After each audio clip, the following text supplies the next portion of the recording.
Well, welcome back. My game just crashed. Luckily, I didn't lose any money there. I was worried about that one.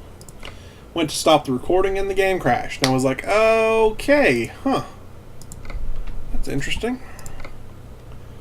I feel like that's pretty much the same thing I just took, but I'm sorting them by price per mile.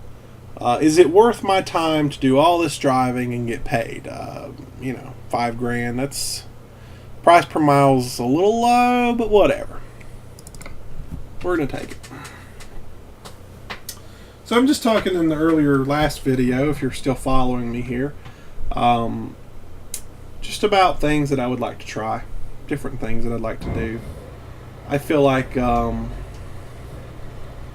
geez, rain, why don't it? I feel like I would like to try different things, maybe, nope. Let's try that again.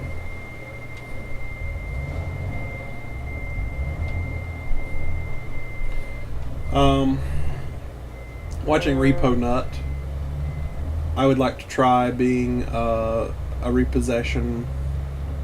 Is it called an agent? A repo agent? Is that something? Does that sound, I don't know. I want to make it sound as professional as possible. Or, he's talked about being a skip locator.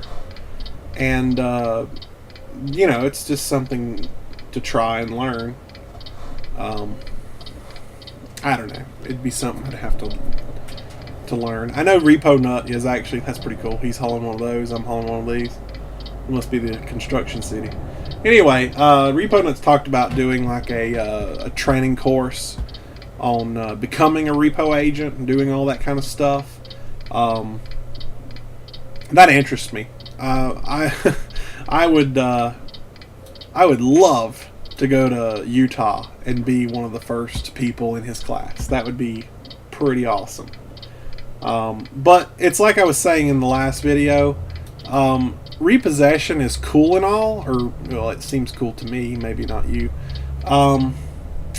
But getting into it is probably going to be the hardest part. There's a whole lot to it. I've already done research into this years ago when I wanted to see about getting into it. You have to have the proper insurance, the proper certification. A lot of banks and just overall people that need your services don't want to hire you if you don't meet those certain qualifications. $1 million insurance policies is a must when dealing with repossession, because you never know what you might be picking up. This don't steer very well. You never know what you might be picking up, and you're liable for it anytime it's on hook. Just like I was talking about with shipping earlier, you want to have the proper insurance. So you got to have your insurance, and a lot of places like you to be properly licensed. Maybe not licensed as in CDL license, but what? Why would this lane? I'm not getting over. Anyway, maybe not CDL license, but like the CARS certification, where you take a class on repossession and you pass the test, you get your certification. It's just an added little thing to say this guy at least halfway knows what he's doing. So they like you to have that, and that's a thing. Like, there's a lot to get into it. Say you get hired by a company and to be a driver. They're going to go. They might pay for you to get these particular certifications and everything that you need, and yeah, they'll carry insurance on you because you're working for them. But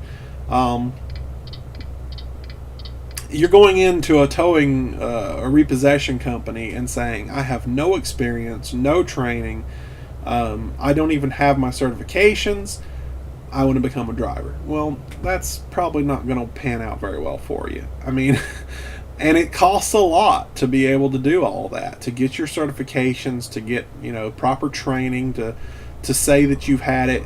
The number one thing that would help you more than anything is to walk in there and say, I've had 2 years experience doing this already. That's what they're looking for. Not only are you certified and you've got everything you need, but you've actually had experience. And you can't really get that without actually doing the job. And, well, you can't do the job if you can't get hired.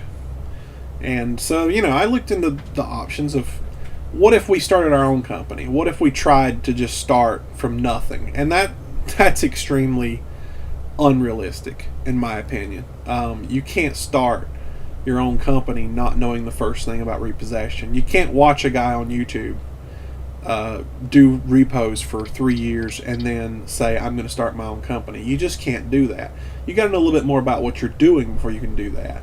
And I don't feel like I know enough about it. My dad was interested in getting into the business and into the industry and trying it, and but he doesn't know anything about it. So we're really going on a whim there. We don't have any experience or anything.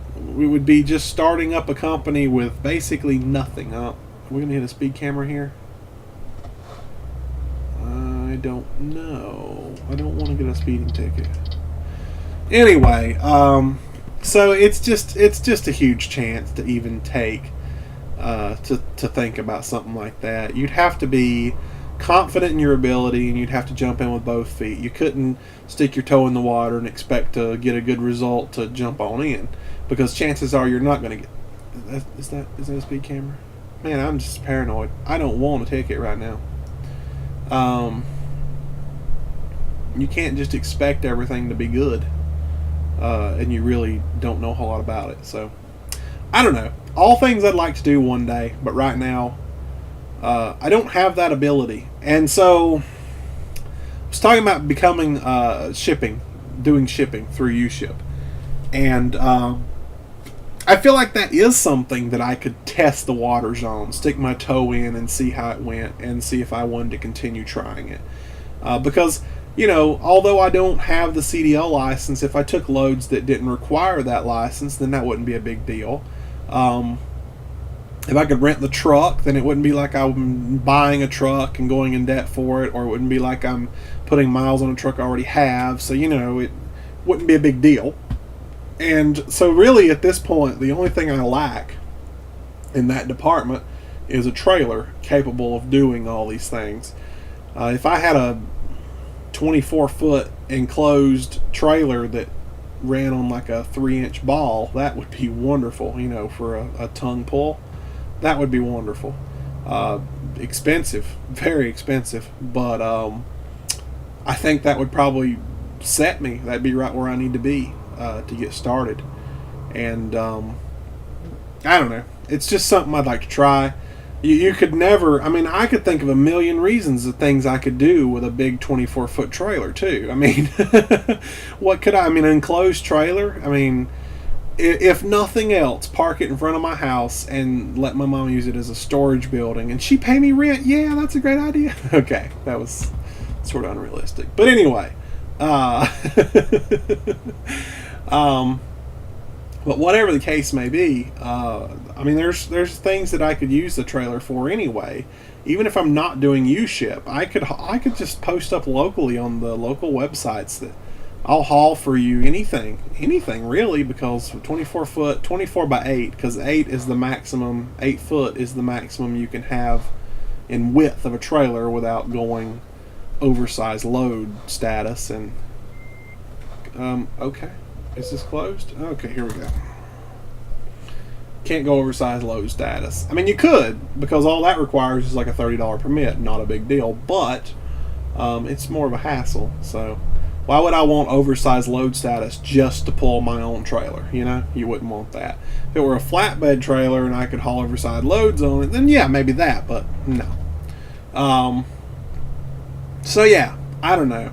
Trailers are expensive, but that's really at this point the only thing I would be out as far as expenses go, because I'd have to buy my own trailer. Now, then I would own it. So if this whole thing didn't work out, I'd have a nice trailer.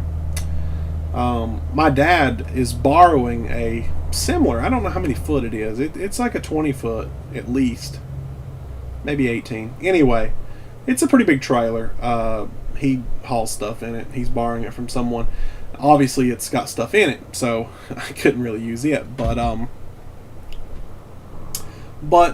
that's just throwing it out there. If I didn't use the trailer, he could use it. He could quit borrowing that one. So, I mean, there's always going to be a use for it. So it's not like I'd be spending money for a trailer for nothing.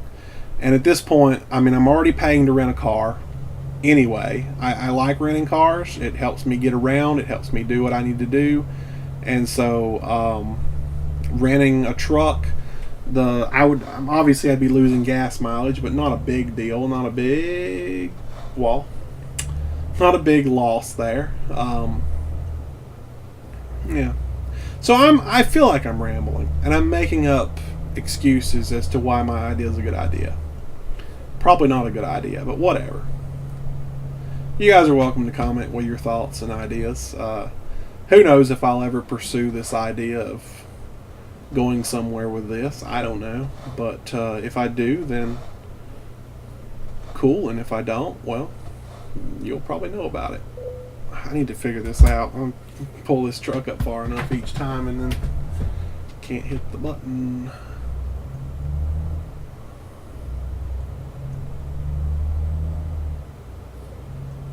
Which way am I going? Left. I'm not stopping. I got time crunch here.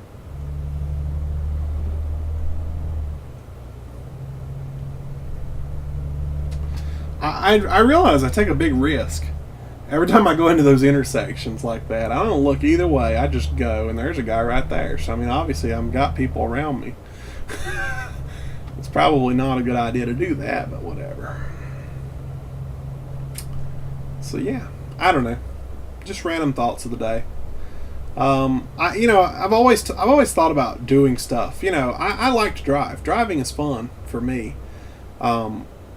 Driving long distances, we go to the beach or something, that's all me. I'm all about that. I occasionally get a little road rage if someone can't drive. They drive like an idiot. You've seen that in the vlog last week when I did my vlog driving to go get food. People, sometimes I get pissed off. That's normal. So I feel like I would have to take frequent breaks if people started getting on my nerves. But other than that, driving is all me, and I like me some interstate driving. Of anything else, interstate driving is my favorite. Add a trailer into the mix. I don't feel like it'd be a big deal. I've drove trailers before, boats in particular, behind the truck. Why is there a red light here? What? I ain't getting a red light ticket, so we stopping. Oh, we going. But I've drove boats before behind the truck. I don't know how big they were, but what's the average bass boat? I'm not talking about a John boat. I'm talking about a big bass boat.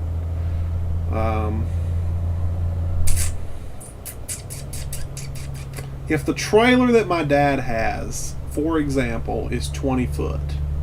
I don't know if it's 20 foot. It might be a full 24 foot. It's huge. It's got dual axles. So we'll just say, for sake of argument, that it is a 20 foot. How come that road did that? That road went right straight through here. What the crap? Anyway, we'll say he has a 20 foot trailer. I'd say the boat's probably about 16 foot. Yeah, that seems like a reasonable argument. So the maximum I've ever driven. Oh wait, he had a bigger boat. It was a 20-foot boat. I remember that. When he sold it, he was listing it as a 20-foot boat. Okay, so I've driven that boat behind the truck. That's a 20-foot boat. That's big. Maybe my assumption for a 24 or 20 whatever foot trailer I was talking about earlier wasn't big enough, because I feel like they make them bigger than that. I don't know. Anyway. Thought process. Anyway. So yeah, fixing to drop this load off. Took my horn at these guys. See, this is a place that I'd be pissed off if I owned my own truck to be. I'd be pissed off to be here because I'm surrounded by toll roads, and I know I've got to pay those tolls to get out of here. So that would kind of tick me off if I owned my own truck. At this point, it doesn't matter. I can go wherever I want because I'm using other company trucks. This is going to be one of those quarry things. What's it called? Quarry? Not query. Quarry. I don't even know. Drive down in the big pit. That's what you're doing. We've got a big gravel pit near where I live, and I think that's pretty awesome. I like to go down in there. My truck only has a 5.5 foot bed. I wish it had a bigger bed because I could get a load of gravel just for the heck of it. Not really. But I would find somebody that wants gravel and I would offer to haul it for them because that would be pretty awesome. But with a 5.5 foot bed, hauling gravel doesn't really mean anything.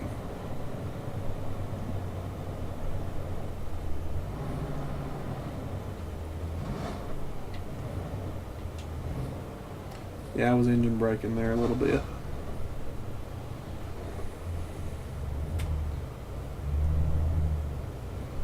I kind of like these loads though because they're easy to drop off in the quarry, in the pit. Because you don't have to back anything here. You just pull it right straight through and boom, you're in. Watch this. We'll go right over here. And we'll slow it down. Not that slow. Come on, truck. Let's go.